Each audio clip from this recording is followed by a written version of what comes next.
given the, not only is this a co-main event, this is a 5-round co-main event. So super big caveat to start us off right here, because that kind of changes everything here. We like Sean Strickland in a volume fight because he's a volume fighter.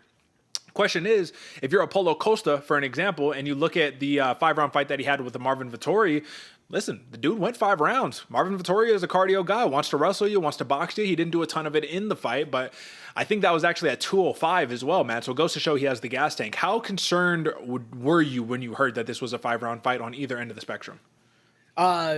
Excited for the Strickland side, very concerned actually for the Paulo Costa side. And you're right. Can Costa go 5 rounds? We've seen him get it done, but can he go 5 rounds with somebody who's just consistently walking you down, jabbing you in the face? Even the shots that are landing that you're putting back, he's still shaking them off and walking you down. Like it's kind of a mental game at that point when you're fighting Sean Strickland. So that's where it kind of, I feel like the gas tank is going to come into an issue right here, both a mental drain, a physical drain. And if Paulo Costa is just going to be winging big shots left and right and then talking shit, it's going to be draining him even more. It makes a big concern for the Costa side that this is a 5-round fight.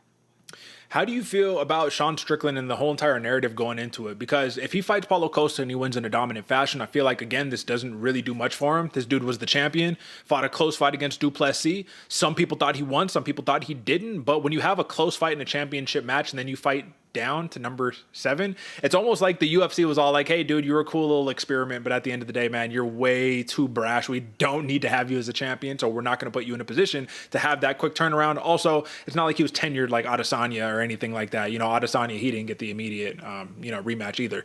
So, with all of that being said, man, if he doesn't get a lot of allure against Paulo Costa right here, do we see, the reason I ask this is because do we see the Sean Strickland who is jab, Philly shell and just picking at you for 5 rounds? Or do we see a more aggressive version who's like, I've learned from that Duplessis loss, I'm not having these close fights anymore? What do you think?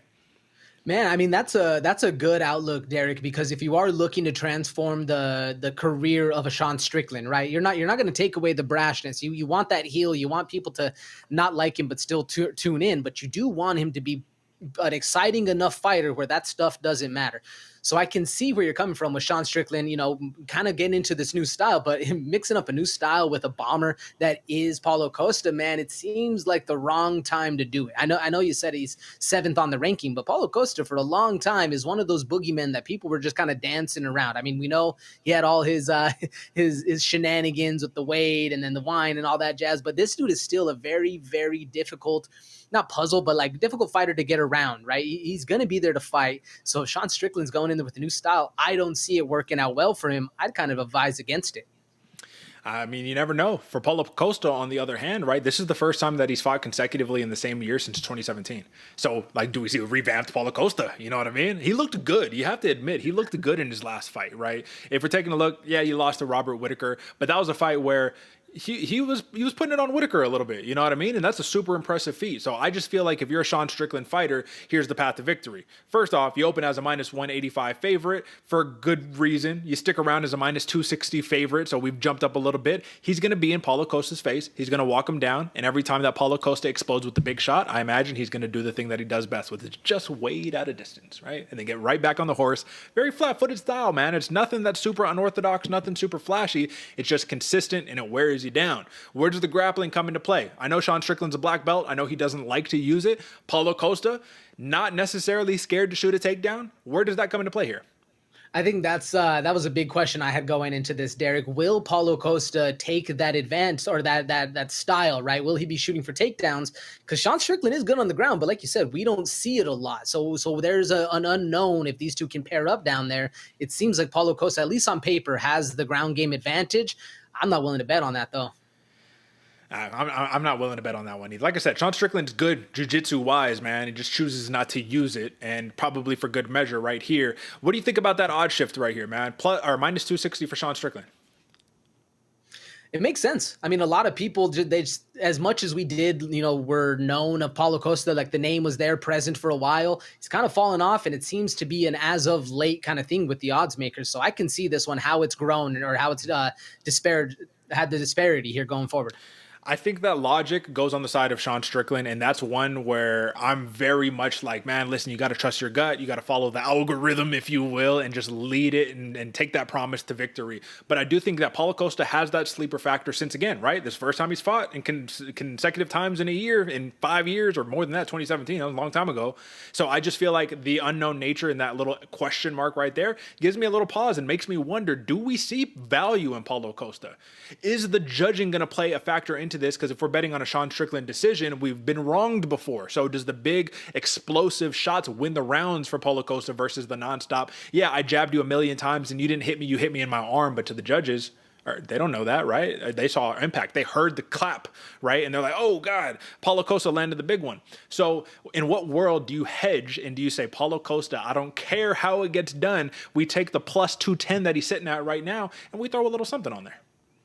I think you do hedge, Derek, especially if it's going to be that kind of back and forth, right? Like that pitter patter from Sean Strickland. Then you have a big shot coming. We're in Newark, right? We're in Newark, New Jersey with this. It's not the Vegas judges. It's not judges we're used to.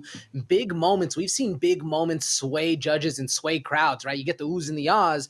It's not supposed to be swaying the judges, but they're human too. They see it. That's what their perception is. I'm not like I definitely throw a couple bucks down there on that. If you're looking for a plus 700 decision or even just a money line, whatever the case is, there's money to be made on Paulo Costa. I think that's actually a really good take right there. But the one final caveat before we wrap up here is jumping into the actual numbers, right? If you're looking at the over, we're looking at 4.5 rounds. Believe it or not, the favorite, minus 140, under 4.5 rounds. So if you're a Sean Strickland bettor, you might just say, okay, well, plus 110 for the over 4.5 rounds. In a crazy scenario, Paulo Costa somehow can get it done. We're cashing in Sean Strickland. We think he's going to win. Double down on that one, right? But just give me a quick sentence on that one, man. I didn't expect the over to be, I didn't expect the under to be the favorite on that. Yeah, I did not expect the under to be the favorite in that at all. I mean, from my logic, it seems like that would be favoriting Paulo Costa going into this. Mm-hmm. I mean, when's the last time Sean Strickland was just knocking people out left and right? He did it to a boost, but that's about it. That was an accumulation thing. That was one fighter burned his gas tank out. So again, I think it's an interesting play right there. Finally, TKO prop plus 140 for Sean Strickland. So what are the odds, man? I mean, those are the odds right there. But does he rack up accumulation TKO on Paulo Costa and then dry hump him like Adesanya after? It could happen. We even said with the Abus fight, it was an accumulation that ended up in the TKO, and that's the only way that we're going to see that TKO prop hit, and it is definitely likely to happen. I like it. I like the decision a little bit more. I was going to swip on that, but I like the decision more. I'm sticking to my guns. I like Sean Strickland. I like a decision right here, unless he could break Paulo Costa, and who knows what happens to Paulo Costa after that one. Sean Strickland's the play. I like the upside on a Paulo Costa hedge. So if you got $5-10 to throw around, you got to make a ton of money, but we like plus 210. Those are favorable odds.